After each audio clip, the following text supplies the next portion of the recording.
Nós vamos à palavra, irmãos. Abra sua Bíblia, no livro de Ruth, no capítulo 1.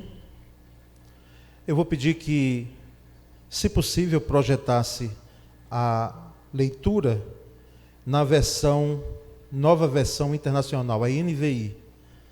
Eu gostaria de ler na tela, e você pode acompanhar na tela ou na sua Bíblia. Conquanto que eu pediria a você que deixasse a Bíblia aberta, porque vamos trabalhar com o texto de todo o capítulo 1. O tema dessa mensagem é Enfrentando amarguras da vida. Enfrentando amarguras da vida. Vamos então à leitura, irmãos? Acompanhe a leitura, por gentileza, desse texto. Na época em que os juízes lideravam, houve fome na terra. Um homem de Belém de Judá foi viver com a sua mulher e com seus 2 filhos por algum tempo nas terras de Moabe. O homem se chamava Elimeleque e a sua mulher Noemi.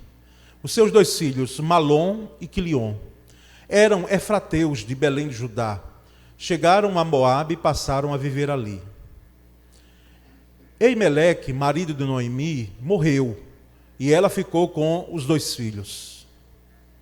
Estes se casaram com mulheres moabitas, uma chamada Orfa e a outra Ruth.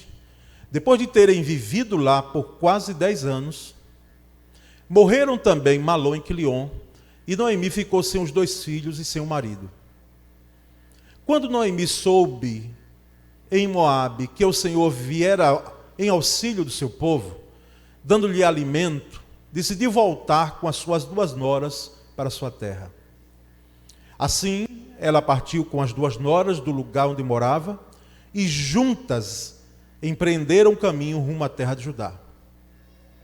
Então Noemi disse às suas noras: vão, retorne cada uma de vocês para a casa da sua mãe, que o Senhor seja bondoso com vocês, como foram bondosas, cada qual com seu marido e comigo. O Senhor conceda que cada uma encontre segurança no lar de outro marido. Em seguida deu-lhes beijos de despedida. Elas, no entanto, começaram a chorar alto. E lhe disseram: não, voltaremos com a senhora para junto do seu povo.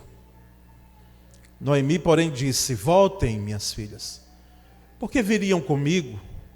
Acham que eu ainda poderia ter filhos que pudessem se casar com vocês? Voltem, minhas filhas, vão embora. Estou velha demais para ter outro marido. Mesmo que eu pensasse que ainda há esperança para mim, ainda que eu me casasse esta noite e depois desse à luz filhos, vocês esperariam até que eles crescessem? Ficariam sem se casar à espera deles? De jeito nenhum, minhas filhas. Para mim é mais amargo do que para vocês, porque a mão do Senhor voltou-se contra mim. Novamente começaram a chorar alto. Depois Orfa deu um beijo de despedida na sogra, mas Ruth ficou com ela. Então Noemi aconselhou: veja, a sua concunhada está voltando para o povo e para os deuses dela, volte com ela. Ruth, porém, respondeu: não insistas comigo para que eu te abandone e que não mais te acompanhe. Aonde fores, irei. Onde repousares, ali repousarei. O teu povo será o meu povo e o teu Deus será o meu Deus. Onde morreres, morrerei, e ali serei sepultada. Que o Senhor me castigue com todo rigor, se outra coisa que não a morte me separar de ti. Quando Noemi viu que Ruth estava de fato decidida a acompanhá-la, não insistiu mais. Então as 2 mulheres seguiram caminhando até chegar a Belém, e quando chegaram, todo o povoado ficou alvoroçado por causa delas. Será que é Noemi? Perguntavam as mulheres. Ela, porém, respondeu: não me chamem Noemi, melhor que me chamem Mara, pois o Todo-Poderoso tornou a minha vida muito amarga. De mãos cheias eu parti, mas de mãos vazias o Senhor me trouxe de volta. Por que me chamam Noemi? O Senhor pôs-se contra mim, o Todo-Poderoso me trouxe desgraça. Foi assim que Noemi voltou das terras de Moabe com a nora Ruth, a moabita. Elas chegaram a Belém no início da colheita da cevada. Amém. Vamos orar um pouco mais? Senhor Deus, a tua palavra foi lida, é um Antigo Testamento, uma história com séculos de distância entre nós, mas, Senhor, como esse texto, só em lê-lo, já mexe conosco, mexe o nosso coração, faz-nos reconhecer que, diante das amarguras da vida, o Senhor traz esperança, o Senhor traz graça. Que a tua palavra explanada agora, ela alcance o coração dos teus servos, Senhor. Fala o nosso coração, Senhor, nessa noite, em nome de Jesus. Anima-nos com a esperança, Senhor, que provém de ti, com a graça que inunda o nosso coração e traz vida. Essa é a nossa oração em nome de Jesus. Amém. Meus irmãos, um capítulo lido, e precisamos dizer que esse livro de Ruth e esse capítulo tem muito a nos falar. A história de Noemi. Noemi, seu nome significa ditosa, feliz. Se você tiver uma filha, quem sabe se você não coloca o nome de Noemi? Como o saudoso pastor Valdemar Quirino, não é? O homem que pregou no dia do culto de ordenação, que já nos deixou, ele colocou em uma de suas filhas, não é? Ditosa, alegria, feliz.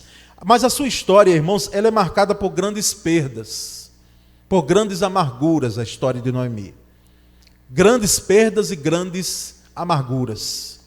Ela viveu num período turbulento de Israel, no período dos juízes. E quando a gente estuda o livro de Juízes, a gente nota muito bem a turbulência.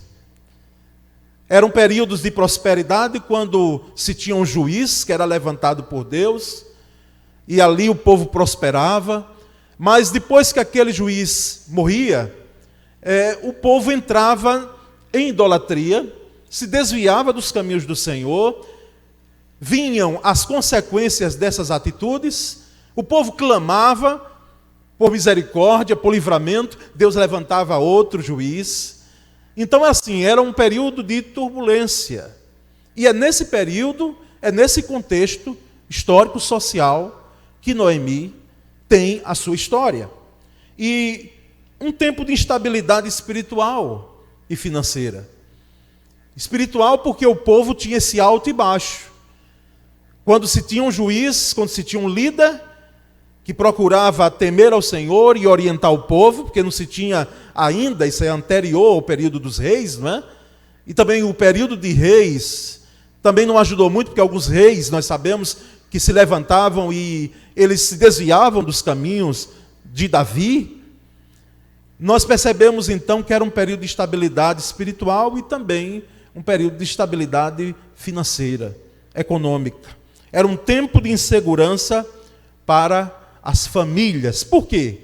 Porque nós percebemos no texto aí que Noemi vai enfrentar com a sua família, o seu esposo Elimeleque, a fome. A fome em um lugar como Belém, que inclusive Belém significa casa do pão. Olha, em Belém se tinha uma quantidade de plantio em abundância de trigo, então tinha pão. Pão em abundância, era a casa do pão, Belém. Belém, é claro que aqui é anterior, esse episódio, ao nascimento de Davi, que nasceu em Belém, e de Jesus Cristo, que também nasceu em Belém, e que tem tudo a ver, ambos, com essa história de Noemi, essa história de amargura. E nós percebemos então que na casa, como disse o pastor Hernandes Dias Lopes, na casa do pão estava faltando pão. Imagina, numa padaria, faltar o pão.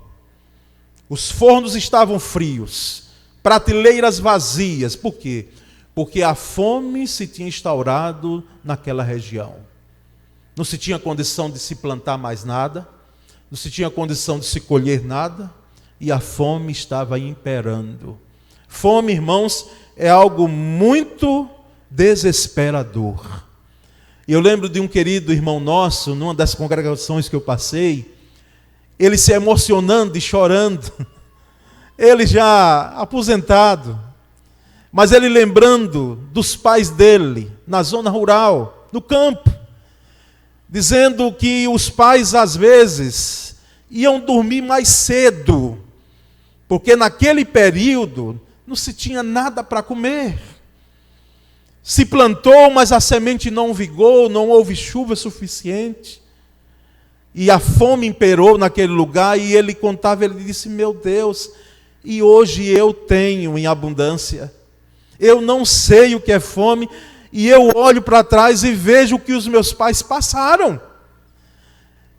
E é bom que se diga isso, porque tem gente aqui, irmãos, dentre eles esse que vos fala, que não sabe o que é fome. Graças a Deus.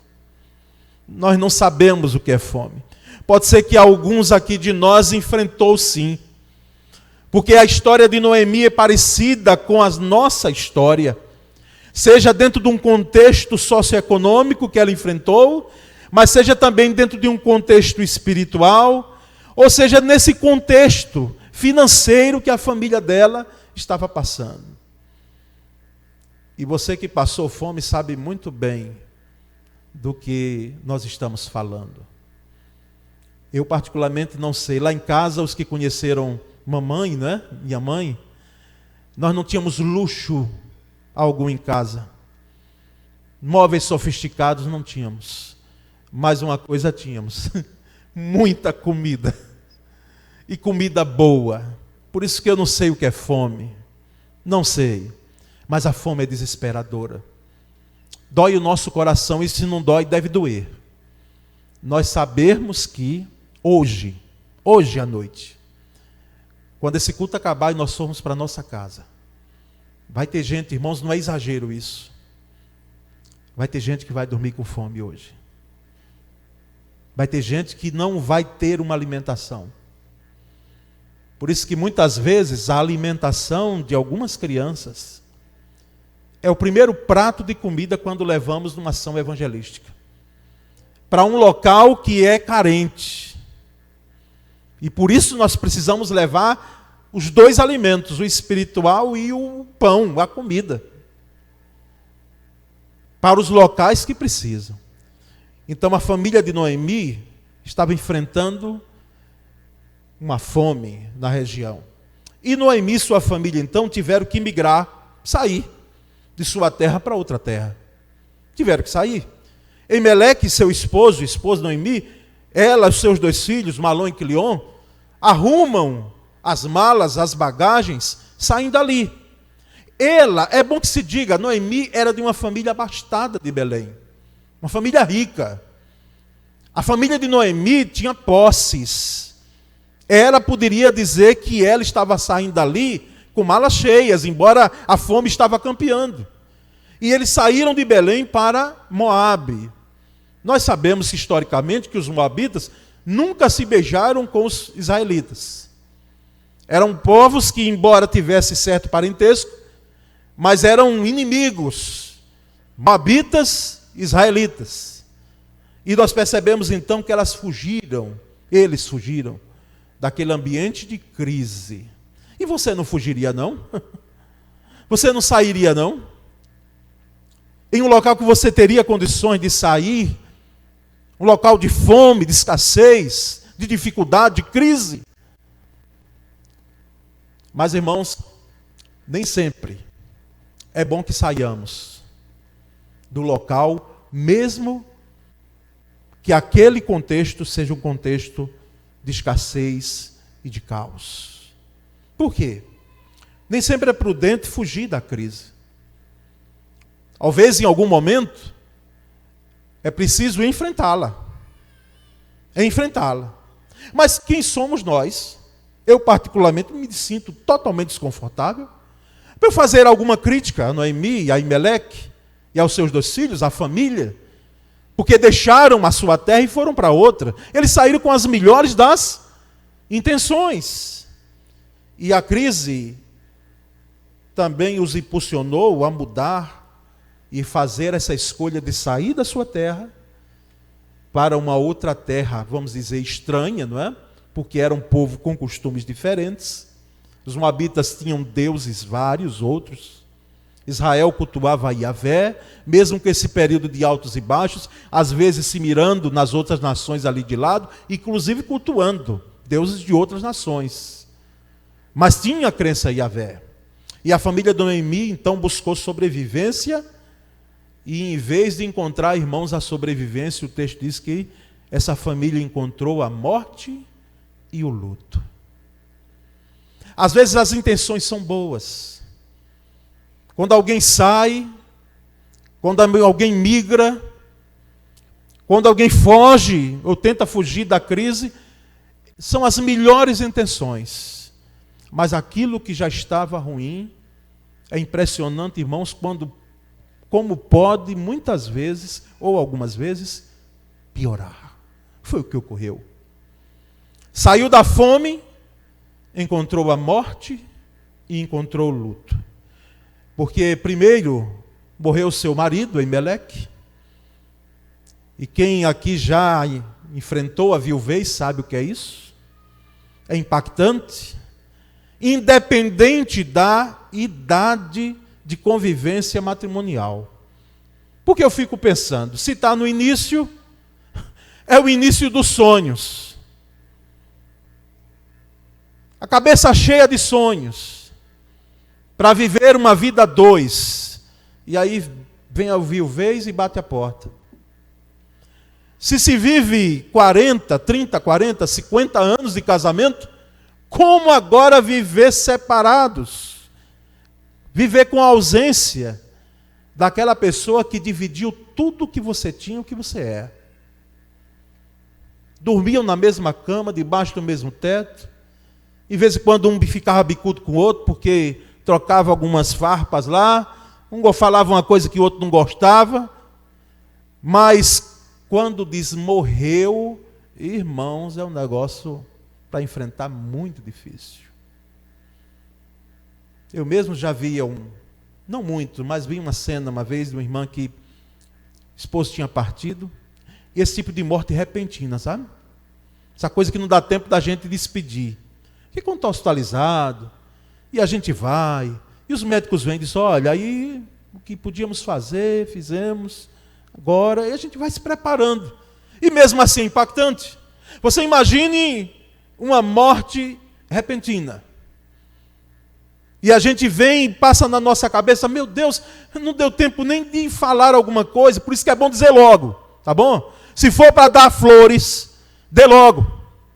Se for para dizer que ama, ame logo. Ame sempre. Se for para perdoar, perdoe hoje. Não deixe para depois. E nós percebemos então que Elimeleque morre, não sabemos quanto tempo se ficou doente. A Bíblia diz que ele morreu e aquela mulher fica viúva. Mas nós sabemos, vamos dizer até baixo, porque aqui as irmãs não podem escutar muito isso. Olha, nós sabemos que vocês, esposas, amam demais os esposos, os maridos, vocês amam. Agora, eu vou dizer algo que eu penso. Pode ser alguma exceção aqui. Mas, irmãos, nós sabemos que vocês parecem que amam muito mais os filhos. Nem diga, nem balança a cabeça dizendo que não, porque se o esposo não souber disso, ele precisa saber. Por isso que Eucana, diante de Ana, eita sujeito, como é que ele chega para Ana, Ana doida para ter um filho, pedindo ao Senhor, Senhor, eu quero um menino, eu quero um filho, e eu quero um menino. E aí ele chega e diz, mas minha esposa, minha amada, eu não sou melhor do que não sei quantos filhos. Não é não, meu querido.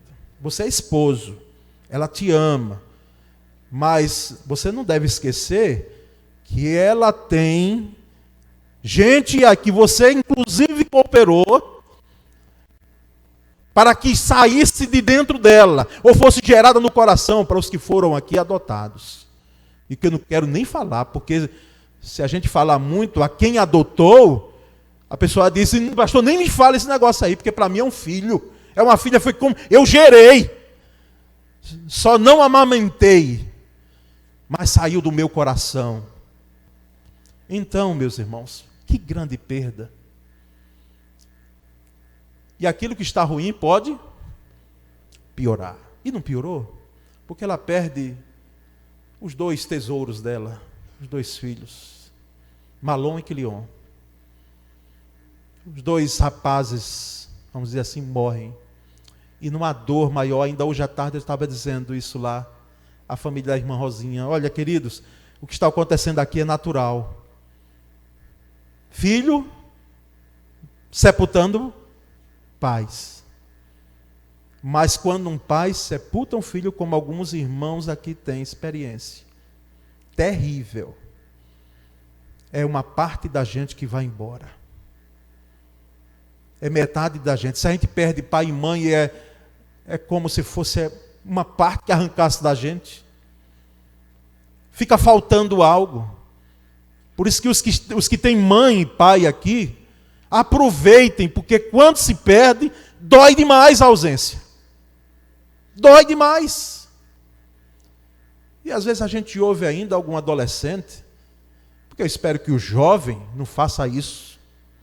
Um adolescente às vezes chegar para o pai e para a mãe e dizer algumas coisas, como se esquecesse que é mãe, que é pai, e que essa mulher que lhe gerou, viu, adolescente? Ela dá a vida por você, ela morre por você. Esse pai que lhe gerou, ele lhe dá a vida por você. E você fica pensando nesse seu sentimento, que nós sabemos, os amigos para lá, os amigos para cá, esse sentimento de alcateia que adolescente tem, não é? É os amigos, segredos com os amigos. Seus melhores amigos são seus pais. Seus pais.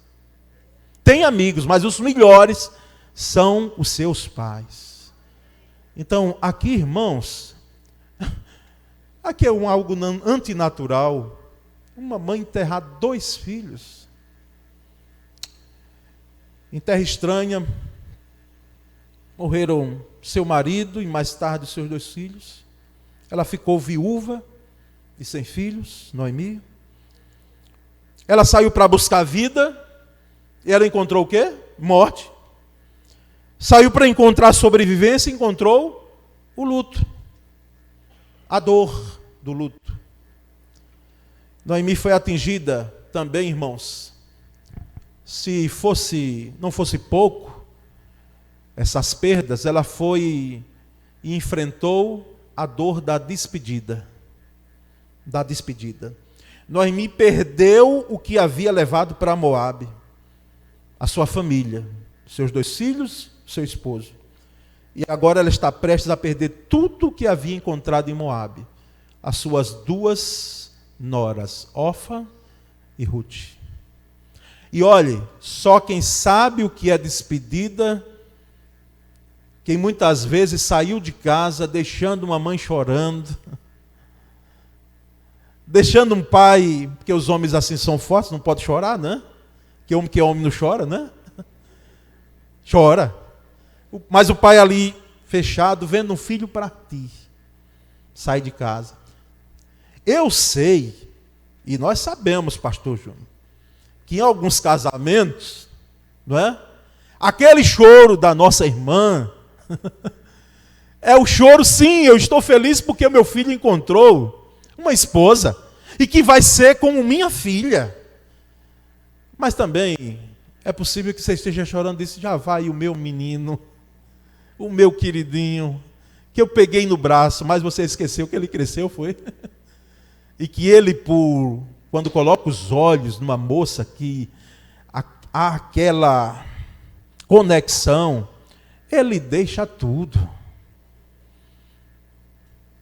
E nós percebemos então que despedida nunca foi fácil. Quem já morou aqui distante da terra natal, eu em pouco tempo, um ano, distante de Aracaju, meu Deus, que saudade tinha. Que saudade da piba, que saudade da comida da mamãe. Que saudade do costume da terra. Que saudade dos amigos. E despedida é dolorosa.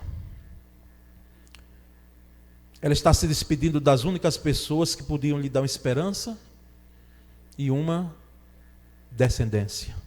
Orfa e Ruth. Ela está, Noemi, com o coração partido. Ela sabe que não tem nada a oferecer àquelas duas noras, também viúvas, como ela. Mas também ela não tem nada a reivindicar delas. A história dela, de Noemi, é marcada por grandes perdas, por grandes amarguras da vida. E aí nós vamos perceber, irmãos, que dentro da história de Noemi, há essas perdas, há a despedida, mas há uma concepção por parte dela que parece muito com aqueles que sofrem na história de suas vidas a amargura. Que tem perdas, que existem dores no caminho, mágoas, decepções, frustrações, porque se pensou algo bom, a intenção era boa, mas a tragédia bateu a porta e veio. Noemi aqui está atingida pela amargura com Deus. Ela está amargurada, com raiva de Deus. A leitura que ela faz é uma leitura que o judeu fazia, mas é uma leitura equivocada se nós a fizermos sempre. Qual é? A leitura de que o que está ocorrendo de tragédia comigo, eu tive perdas, a perda do marido, a perda dos filhos, a despedida, a fome que veio, a pobreza que bateu a porta, eu sendo de uma família abastada, porque quando você tem e você perde, é difícil demais, irmãos. Às vezes se torna mais fácil aquele que sobe de baixo para cima, do que aquele que tem em abastança e depois perde. E aí fica vivendo de sonhos do passado. Como eu era assim, como eu tinha isso, como eu era feliz, como eu era alegre, como eu tinha razão de alegria. E Noemi está com o coração cheio de mágoa, de dor, de amargura. E ela atribui todos esses sofrimentos, sabe a quem? A Deus. A Deus. Porque, como disse, era comum. E é comum até hoje. É comum até hoje as perdas, as dores que enfrentamos, as amarguras, nós atribuirmos a Deus e dizer: Senhor, por quê? Como o Senhor permitiu? Onde está o Senhor? Até quando? Não é? E nós sabemos que o caso de Noemi não é só dela, é nosso também, é meu e seu. Porque quem aqui não já fez uma leitura equivocada de que aquilo que de tragédia pode ter ocorrido na sua vida veio por causa da mão de Deus? E não vão faltar acusadores, dedos dizendo: está vendo? Está vendo o que está ocorrendo? Está vendo o que está acontecendo com você? E aí vem todas as leituras que o patriarca Jó enfrentou. É porque você é orgulhoso, é porque você está em pecado, é porque você não vigiou, é porque você se acha o tal, é porque você se achou crente demais. Não vão faltar dedos apontando para você. Alto lá.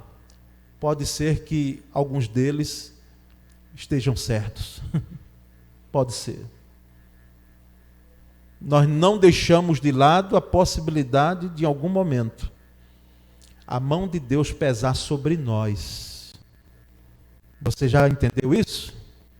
Em algum momento, Davi, e eu falando aos homens ontem, ele pensou que podia passar ileso. Adulterou, assassinou, quebrou quase metade dos 10 mandamentos. Você sabia que Davi quebrou? No caso de Betseba, quase metade dos 10 mandamentos. E aí, o menino nasce 9 meses depois, e ele tranquilo, ele diz, Deus já esqueceu. E ele vai lá rasgar o coração dele no Salmo 51 e dizer, Senhor, contra ti somente pequei. Enquanto eu calei o meu pecado, a tua mão o quê? Pesava sobre mim. Pode ser. Pode ser que tem gente aqui que Deus está pesando a mão, sim.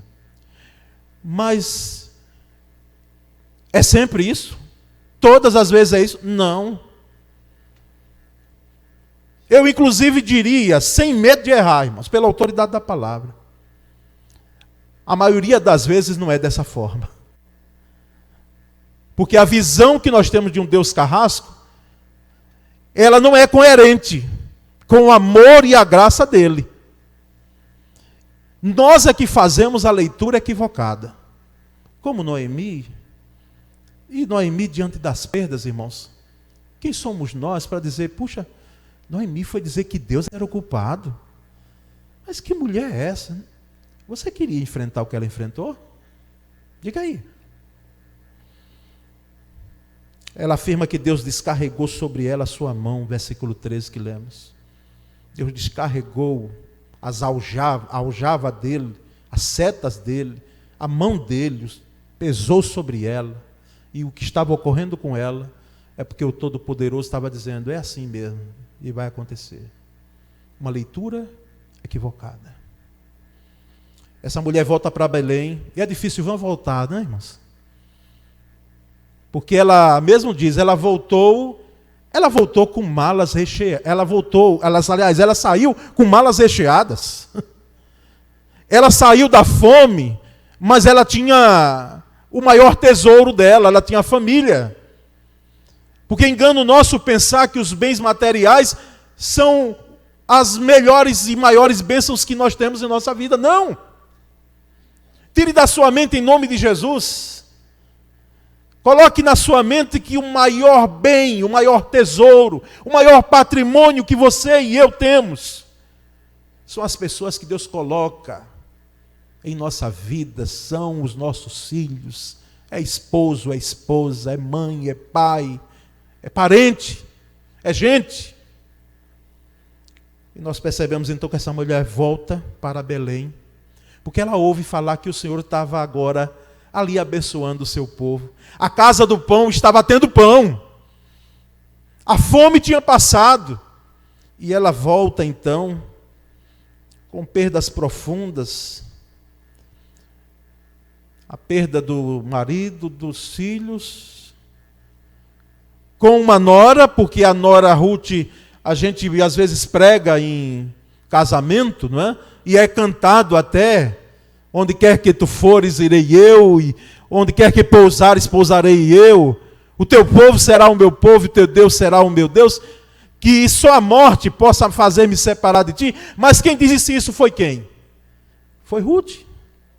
Foi uma nora. Foi a nora que disse.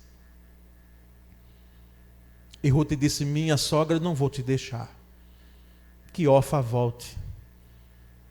Mas a minha alma se apegou a ti. E Ruth se converte a Yahvé, a Deus. Porque ela diz, o teu Deus será o meu Deus.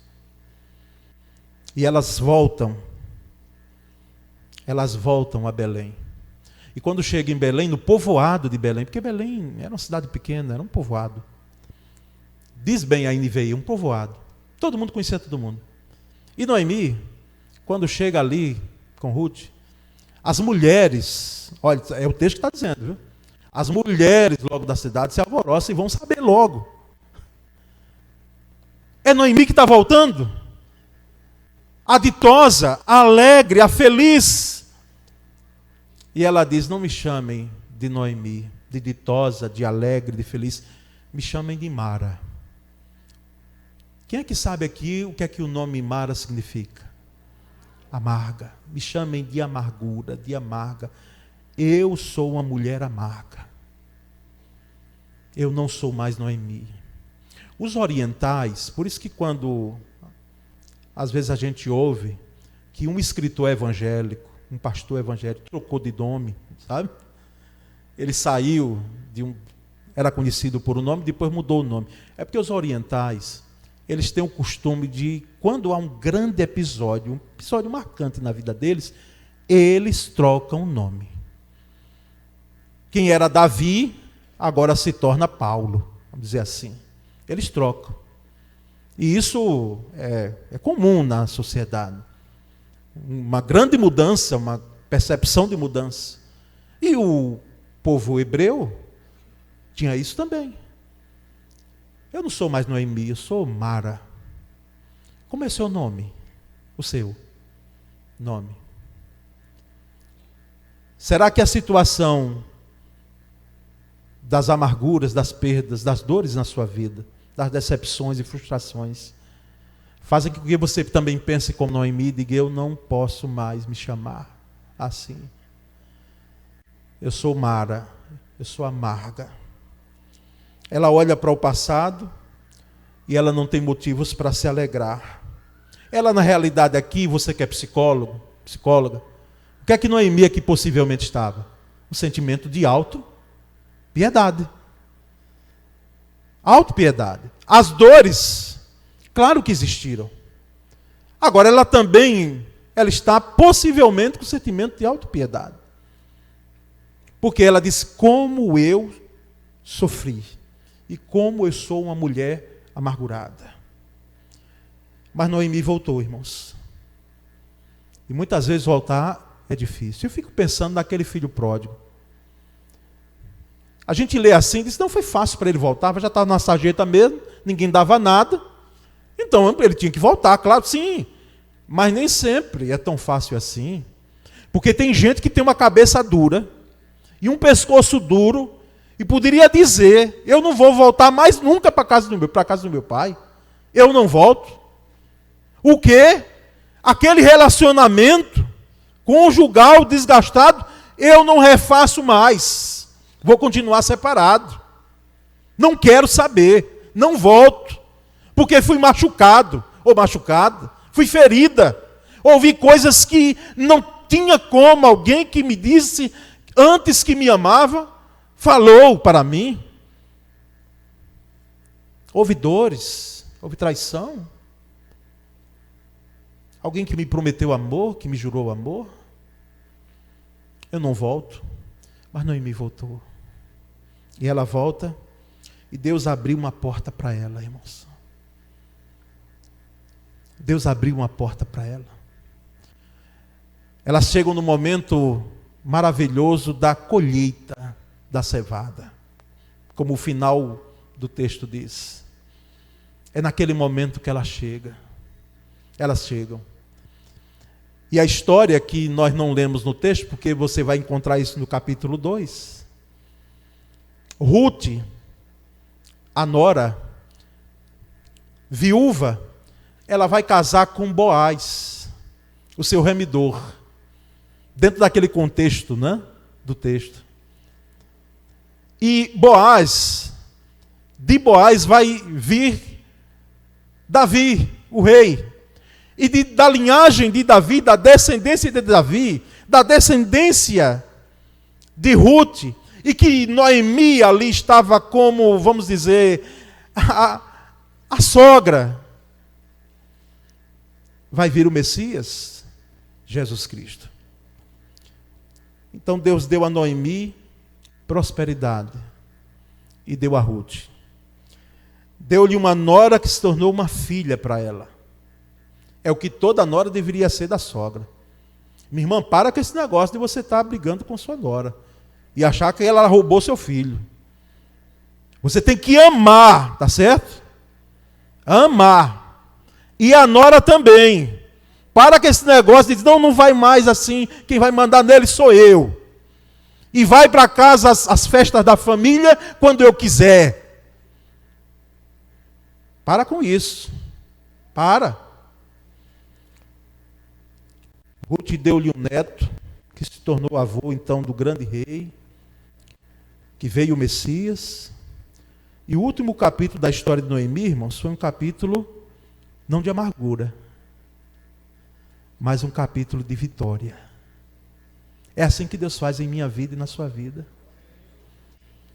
Quando a gente pensa que o último capítulo da nossa vida está sendo escrito, e é um capítulo de amargura, Deus vem, abre a porta, abre a página e diz, ó, e quem disse que terminou a história?